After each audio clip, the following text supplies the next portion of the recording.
আপনি কি জানেন যে এটা বাংলাদেশের সবচেয়ে উঁচু ব্রিজ? এটা কি আপনি কখনো জানেন? এটা আমি জানি না, আসার পর আপনার কাছে আমি জানতে পারলাম। আমি আসলে জানি না এটা সব।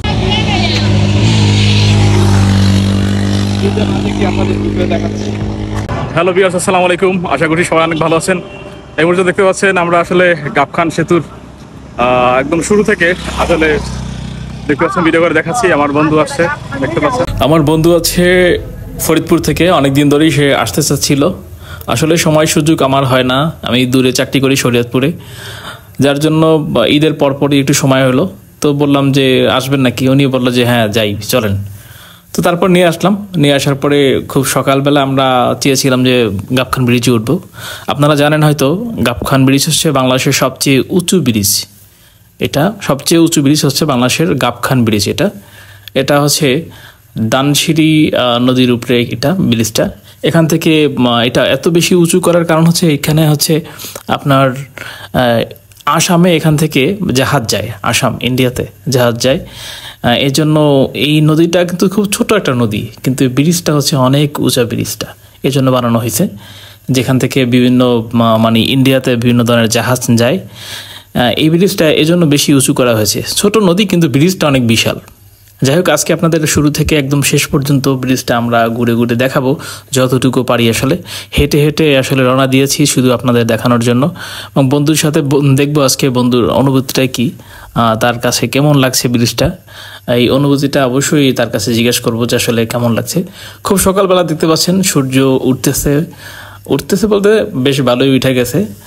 আমরা একটু দেরিতে ঘুম থেকে উঠি, যার জন্য একটু দেরি হয়ে গেছে। তারপরও চিন্তা করলাম একটু হেঁটে যাচ্ছি, কেমন লাগে। দেখতে পাচ্ছেন কত সুন্দর ব্রিজটা, একদম গাছের উপরে, আর গাছ দেখা যাচ্ছে, অনেক ভালো লাগে। আর এখান থেকে যদিও সকালবেলা একটু গাড়ি কম চলে, কিন্তু বেশ ভালো লাগতেছিল। আরও অনেক সকালবেলা এখান থেকে বিভিন্ন লোকজন বিভিন্ন জায়গায় হাঁটাহাঁটি করে।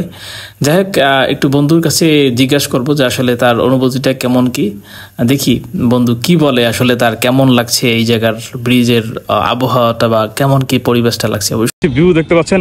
আমার পাশেই রয়েছেন আমার প্রিয় হেলাল ভাই, তিনি আসলে ফরিদপুর জেলা থেকে এখানে আসছেন আসলে আমার বাসায় একটু ঘোরার জন্য আসছেন, একটু ভালো একটা সময় কাটাবার জন্য, অনেকদিন পর তার সাথে দেখা। তো একটু তার সাথে কথা বলবো এই মুহূর্তে, তিনি আসলে কেমন অনুভব করতেছেন এটা ব্যাপারে। হেলাল ভাই, কি খবর, আপনি কেমন আছেন? আলহামদুলিল্লাহ, ভালো আছি ভাই। আসলে ব্রিজেতে আপনি তো আসছেন, আমাদের এখানে ঘুরতে আসছেন, এবং কেমন লাগতেছে গাবখান ব্রিজে ঘুরতে এসে? এই ব্রিজে আমি প্রথম আসলাম, অনেক ভালো লাগতেছে, অনুভূতিটা চমৎকার লাগতেছে, খুব বেশি পরিমাণ ভালো লাগতেছে এই ব্রিজে এখানে এসে। ব্রিজটা অনেক উঁচু, তো সামনে আবার যাচ্ছি, দেখি সামনে কি অবস্থা। আপনি কি জানেন যে এটা বাংলাদেশের সবচেয়ে উঁচু ব্রিজ? এটা কি আপনি কখনো জানেন? এটা আমি জানি না, আসার পর আপনার কাছে আমি জানতে পারলাম।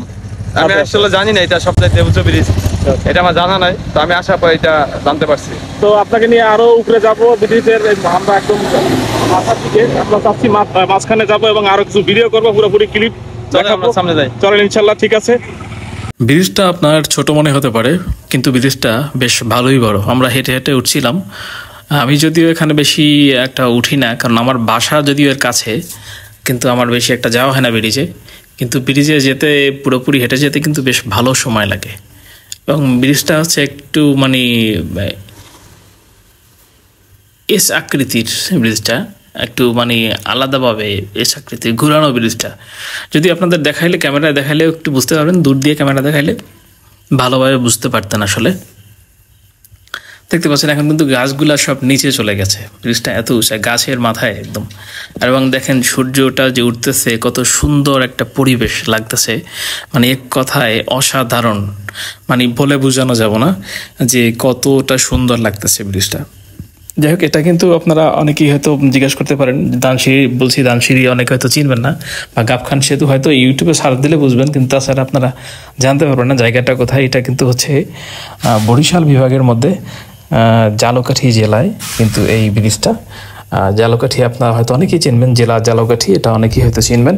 এইখানে হচ্ছে এই ব্রিজটা কিন্তু সত্যি অসাধারণ। এখানে তেমন একটা প্রাকৃতিক দৃশ্য নাই বা তেমন কিছুই নাই। এই ব্রিজটায় কিন্তু প্রচুর হাজার হাজার লোকজন এখানে কিন্তু ঈদ, কোরবানি এবং বিভিন্ন মানে অকেশন যেটা বলেন অনুষ্ঠানে কিন্তু এই জায়গার লোকজন আসে। যেহেতু এখানে অন্য ঘোরার তেমন একটা জায়গা নেই, একটা পার্কটার কাছে দুই একটা, এবং বর্তমানে কিছু কিছু ছোট ছোট পার্ক বানানো হয়েছে, তো এগুলো সুন্দর আছে। কিন্তু এই ব্রিজে কিন্তু অনেকেই লোকজন বিভিন্ন প্রান্ত থেকে বিভিন্ন জায়গা থেকে ঘুরতে আসে এবং বিভিন্ন লোকজন নিয়ে আসে। যদি আমরা ছোটোবেলায় অনেক গিয়েছি ব্রিজে, সময় কাটাইছি, কিন্তু এখন আর ভালো লাগে না, পুরনো হয়ে গেছে। আর দ্বিতীয়ত হচ্ছে কাজের চাপে আমরা আসলে সেই সময়টা পাই না, এই ব্রিজে এসে যে একটু আড্ডা দিব সেই সময় পাই না। কিন্তু এখনও দূর দূরান্ত থেকে বিভিন্ন লোকজন এই ব্রিজে কিন্তু ঘুরতে আসে।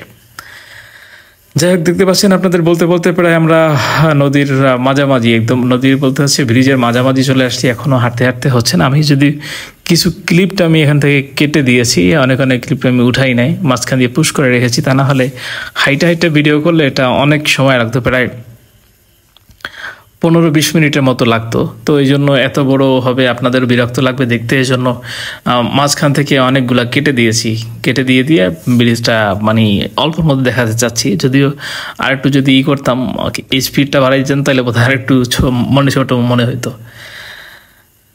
দেখতে পাচ্ছেন আমরা কিন্তু একদম নদীর কাছাকাছি চলে আসছি। নদী দেখতে পাচ্ছেন কত ছোট নদী, কিন্তু এই নদীতে এত বড় একটা ব্রিজ, এটা কি কল্পনা করা যায়? মানে একেবারে অসম্ভব মনে হয় এই জায়গাটা। এই যে এটা দেখছেন না নদীটা, ওই যে ডান পাশে ওইটা হচ্ছে ওইখানে, ওইটার ওই পাশে এই যে ঘরবাড়ি দেখতেছেন, এখানে চায়নাদের ছিল, এখানে চায়নারা থেকে মানে ব্রিজটা বানাইছে, বুঝতে পারছেন? এখানে চায়নারা অনেক বছর ছিল, থাইকা কিন্তু এই ব্রিজটা বানাইছে। আমি তখন চায়নাদের সাথে দৌড়াদৌড়ি করতাম, আমার মনে আছে, তারা আমাদের ছবি তুলে নিত ছোটোবেলায়, আমরা যখন স্কুলে পড়তাম তখন। খুব ভালো লাগতো আসলে, খুব মিস করি সেই দিনগুলা সত্যিই অনেক মজার ছিল। দেখতে পাচ্ছেন হেঁটে হেঁটে প্রায় চলে আসছি। অসাধারণ একটা অনুভূতি ছিল আসলে, কি বলবো আপনাদের, বলে বোঝানো যাবে না। যদি হেলাল ভাই ছিল, তেমন একটা লোকজন ছিল না।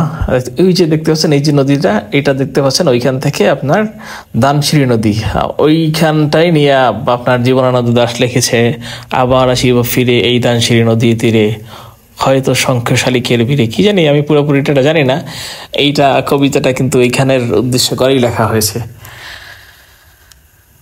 যাই হোক, আসলে দেখতে পাচ্ছেন অনেক লোকজন বিভিন্ন প্রান্ত থেকে, বিভিন্ন ছেলে মেয়েরা আসছে, খুব সামান্য। আগে যেরকম লোক হইতো এখন আর হয় না। এখন সবাই রূপসা ব্রিজ না, এখন নতুন একটা যে ব্রিজ করা হয়েছে ওইখানে যায়, বেকুটিয়া ব্রিজ, ওইখানে অনেকে যায়। দেখতে পাচ্ছেন এখানে পতাকা টানানো হয়েছে, দেখতে পাচ্ছেন বিভিন্ন লোকজন এখানে পতাকা টানাইছে। আর ভালো লাগতেছে, মোটামুটি অনেক মোটরসাইকেল নিয়ে অনেকে আসে, বিভিন্ন দূর দূরান্ত থেকে লোকজন আসে। যদি এখানে আপনারা যদি যে কোনো প্রান্ত থেকে আসতে পারেন, যদি বরিশালে কেউ আসেন, এখানে যে কেউ আসতে পারেন, এবং আমার বাড়ি কাছাকাছি যে আসেন অবশ্যই ফোন দিবেন, ভালো লাগবে আপনার সাথে দেখা হলে। আর ঘুরলেও আপনাদের খারাপ লাগবে না, এখানে প্রচুর বাতাস হয় কিন্তু। এবং আমরা কিন্তু এই মুহূর্তে দাঁড়িয়েছি এখানে ব্রিজের মেইন যে জায়গাটায়, এই জায়গাটা দেখতে পাচ্ছেন, একদম ব্রিজের মাঝে দাঁড়িয়ে আছি। এটা হচ্ছে মেইন ব্রিজটা, গাবখান সেতু, মাঝে দাঁড়িয়ে আছি। পুরোপুরি ভিডিওটা দেখতে পাচ্ছেন।